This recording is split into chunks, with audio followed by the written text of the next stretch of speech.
Hi, my name is Alex McLeod, and I'll be going over core concepts that I've learned so far in EPAG 452. I'll be using videos taken in class to help me describe these core concepts that I've learned so far. Let's start with the TGFU model. So this diagram shows the TGFU model. TGFU stands for Teaching Games for Understanding. I'll walk you through this model very quickly, and then I'll show you some clips from our classroom where you can see this model being used effectively. You start at the top with game, and you introduce the students to a full or modified game. At this point, students aren't really expected to know a lot of strategies or skill, but it's just basically introducing them to the game through mini games or a modified version of the game, simulating in-game experiences. From there, you move on to game appreciation, which is pretty self-explanatory. Students are expected to be able to play these mini games and find an appreciation and a passion for them, which will hopefully carry them into wanting to learn about the game. This leads into the tactile awareness part. Basically, the students are playing these mini games that will help influence and teach them how to make correct decisions in the game.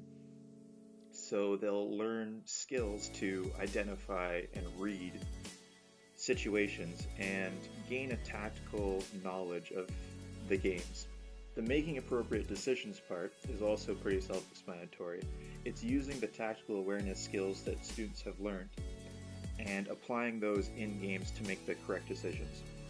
For example, if you are playing volleyball and you see someone go up to start to swing and then you realize that they're about to tip the ball, you can use this knowledge to come in instead of playing back and hopefully be able to receive their tip in a shorter area than where you're anticipating. This then leads to the skill execution part, which is the action of coming in to cover that tip. And this then leads to performance, which the student is able to perform the skill that they've learned through the tactical awareness, making the correct decision, and then executing the skill. And then this plays back into the game. So it's really a never-ending cycle of learning that allows students to be able to learn the games without actually having to play the games all the time. They can play slightly mini games or modified games and be able to learn skills that they can then apply into the sport.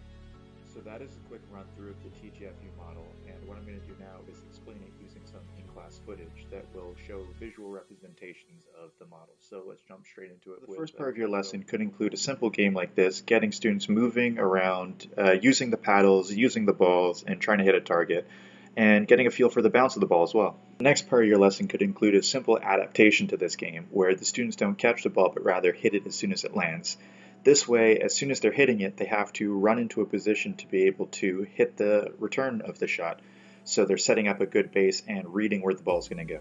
One more simple modification you can make to this game is the inclusion of the front hand and backhand part into the skill. So as the student hits the ball, they have to alternate between their front hand and backhand. This is great because it allows them to react to the front hand and backhand shots while also getting a feel for the ball and the paddle and a feel for their front hand and backhand, and also being able to practice it in a game-like setting as they're trying to hit the target. So this is a great example of the fruition of the TGFU model without actually playing the sport of pickleball. These two students are being able to move and react to where the ball is going to be based on where their opponent is aiming for, the yellow target, and being able to anticipate that and have a good shot based on that. And they'll be able to apply this tactical knowledge in the sport of pickleball without even having played the sport by playing these simple mini games. In this class, we also talked about how all sports fall under 4 categories. These categories are net and wall games, such as volleyball, target games like golf, batting or fielding games like baseball, cricket, or invasion and territory games such as basketball, rugby, soccer. These 4 sport categories is an important concept because it allows teachers to be much more proficient with their teaching. Instead of teaching very specific skills to basketball, they can realize that very specific skills to basketball also apply to soccer and rugby. For example, in basketball, it's very key to find open space, and this is because it falls under the category of territory invasion games. This is the same in soccer and rugby, so off the ball movement, instead of being tied specifically to basketball, you can use mini games that teach off-ball movement, but students can then translate those into a multiple of sports so that they are actually learning skills that can be applied not only to one sport, but several sports. Another key concept that we learned so far are the 4 R's: read, respond, react, and recover. These 4 R's play into all 4 of the sport categories, but play out a bit differently in each of the categories. So I won't go into how they play out a bit differently in each of the 4 categories, but I'll give you a general rundown of what the 4 R's are. The first R is read, and it's decisions made by the player reading cues in the game and reading cues in the situation. Respond is how the player responds to those cues that they've read, and do they move to a position? Do they cover for someone? Then react is as the object of the game enters the field of play that the player is inhabiting, what do they do? Do they change the ball? Do they pass to someone else? That sort of thing. And then recover is after they've reacted to the skill and the ball and made some sort of action, they recover back into their set position to get ready to read and start the 4 Rs all over again. Another key teaching that we've learned so far in this class is sports education. And that's a really useful tool that we as teachers can use to include and engage all the students in the class, regardless of skill ability. So sports education works like this.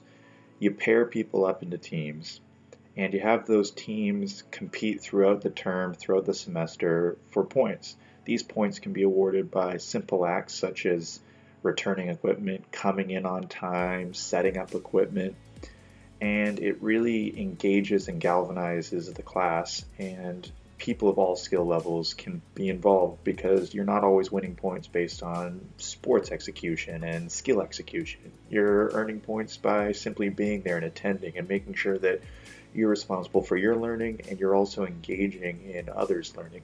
This is the 2 teams and the sports education experience points table that we're using in this class. In previous classes there's been 4 or 5 different teams, but as we have a small number, we're only using 2 teams, but it's still effective even with a small number as we have 2 teams that are competing against each other trying to earn points and be the victor at the end of the day.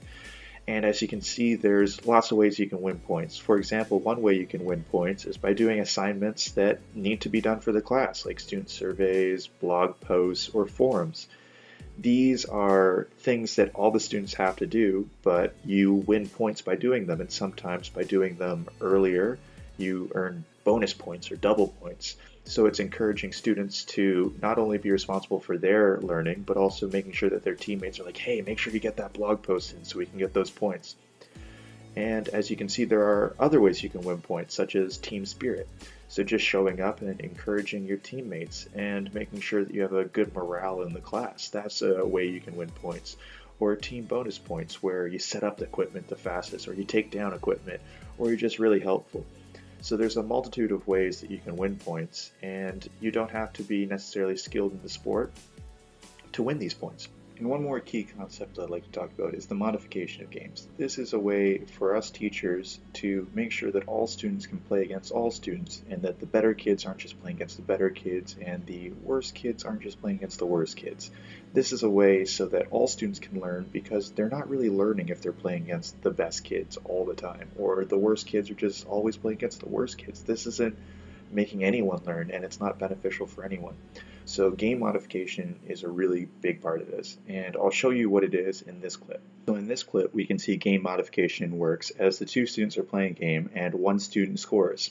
The game will modify itself to make it more difficult for the student who scored, but remain the same level of difficulty for the student who didn't score. So in this version of the game, making it more difficult is to have the line and targets come together so that the target is smaller for the person who scored.